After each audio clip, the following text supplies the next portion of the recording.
হারুন দালালে এখান থেকে রিসিভ করে পত্রুজায়া একটা গোডাউনে আমাদের আটকায় রাখছিল 3 মাস। রাজবাড়ীর রসরা বাজার এলাকার কৃষক আজিজ মীরের ছেলে ইমন মীর, বয়স 32। বাবার সঙ্গে কৃষিকাজ করে জীবন চলছিল না। বছর 2 আগে ভাগ্যের খোঁজে আসেন রাজধানী ঢাকায়। মালয়েশিয়ায় লোক পাঠায় এমন একজনের সঙ্গে পরিচয় হয় তার। ধার দেনা করে 5,50,000 টাকায় পৌঁছেন মালয়েশিয়ায়। ইমন মীর জানান, প্রায় একই গল্প তার গ্রামের আরও 14 যুবকের, যাদের উপর চলেছে নির্যাতন। তিনি সহ মোট 15 যুবকের প্রত্যেককে মাসে 60,000 টাকা পর্যন্ত বেতনের প্রলোভন ছিল দালালের। তবে গত বছরের ডিসেম্বরে মালয়েশিয়ার মাটিতে পা রাখার পরই সেই যুবকদের ভাগ্যে নেমে আসে বিভীষিকা। পুত্রজায়া এলাকার একটি গোডাউনে আরও টাকার জন্য আটকে রাখা হয় তাদের। আমি আমার নিজ গ্রাম থেকে জহির দালালের মাধ্যমে 5,50,000 টাকা দিয়ে আমি মালয়েশিয়া আসছি। এখানে জাহিদ হোসেন ভুয়া, আলমানারাত রেকর্ডিং এজেন্সি 417 এই রেকর্ডিং এজেন্সির মাধ্যমে আমি মালয়েশিয়া আসছি। কুয়ালালামপুর এয়ারপোর্ট আমার নামাই দিতে। এখান থেকে হারুন দালালে আমাদের এখান থেকে রিসিভ করে একটা গোডাউনে আটকায় রাখছেন 3 মাস। এখানে একবেলা খাবার দেয়, একবেলা দেয় না, এই অবস্থায় রাখছে। তারপরে মাঝখানে রোজা 11টা হইলে আমাদের খাবার দাবার একবারে 3 দিন অফ করে দিছে। অফ করে দেওয়ার পরে কারেন্টও দেয় নাই, পানিও দেয় নাই। এখান থেকে আমরা পরে সবাই উদ্যোগ নিয়ে ওইখানে দরজা ভাঙে ওইখান থেকে পলায়া যারা আত্মীয় স্বজনের কাছে গেছি, আর যারা আত্মীয় স্বজন নাই আমরা নিজেরা রুম ভাড়া করে, এক বন্ধুর মাধ্যমে রুম ভাড়া করে এখানে আছি এখন 4 জন। এখান থেকে এখন আমাদের খাবার দাবারের সমস্যা। আমরা বাড়ি থেকে টাকা এনে তারপরে এখানে খাওয়া দাওয়া করতেছি। আমরা লোন উঠে আসছি স্যার, আমাদের খুবই করুণ অবস্থা। কিস্তিওয়ালার আমাদের বাড়ি ভাড়ায় যে বকাবাজি করে, আমরা এখন কিভাবে কিস্তি দেবো? আমরা 4 মাস যাবত বসা। এখন এই দেশে থেকে টাকা এই যে 2 বারে 80,000 টাকা আনা হয়ে গেছে, আইনে আমরা এখানে খাওয়া দাওয়া করতেছি। এই তারপরে ওই হারুন ওইখান থেকে রিসিভ করে পত্রুজায়া একটা গোডাউনে আমাদের আটকায় রাখছিল 3 মাস। 3 মাস আটকায় রাখবার পরে খাবার দাবার যখন বন্ধ করে দিয়েছি, আমরা ওইখান থেকে পলায়া তারপরে এলো এই যে এখানে আছি এখন বর্তমান। তারা জানান, একটি কক্ষে বন্দী ছিলেন 15 জন। চলেছে নির্যাতন।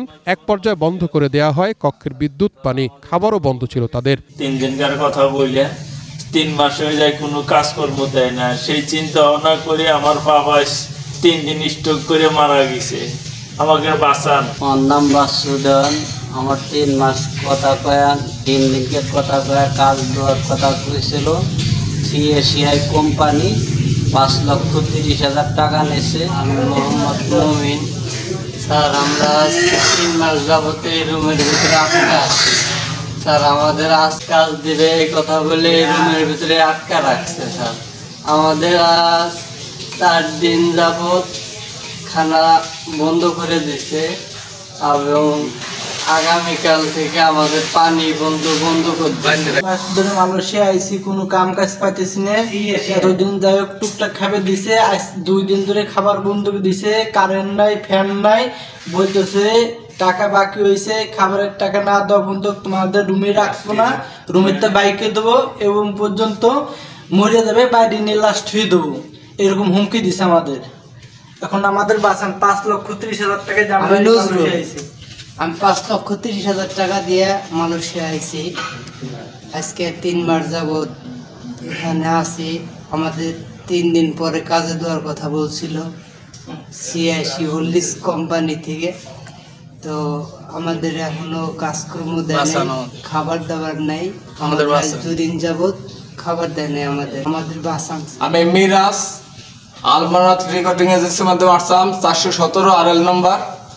আমাদের আজ 3 মাস ধরে ঘর বন্ধ করে রাখছে, খাবার টাবার দিচ্ছে না, আমাদেরকে বাঁচান। আমরা এখানে 5,30,000 টাকায় দিয়ে আসছি। আমাদের এইখানে এমন পরিস্থিতি, আমাদের অমানবিক আচরণ করতেছে এবং কি খাবার টাবার দেয় না ঠিকঠাক মতো, এবং কি আমাদের বলছে যে ওদের 1 বোতল করে পানি খাওয়াবা, লাস্টে না হলেও এখান থেকে যদি মারা যায় তাহলে লাশ বের করে নিয়ে যাবে। তারা আমাদের প্রলোভন দেখাইছে যে 15 দিনের মধ্যে আমাদের কাজে নিয়ে যাবে, কিন্তু 2 মাস হয়ে গেছে, কোনো কাজের কোনো ব্যবস্থা নাই, কোনো কাগজপত্রের কোনো ব্যবস্থা নাই।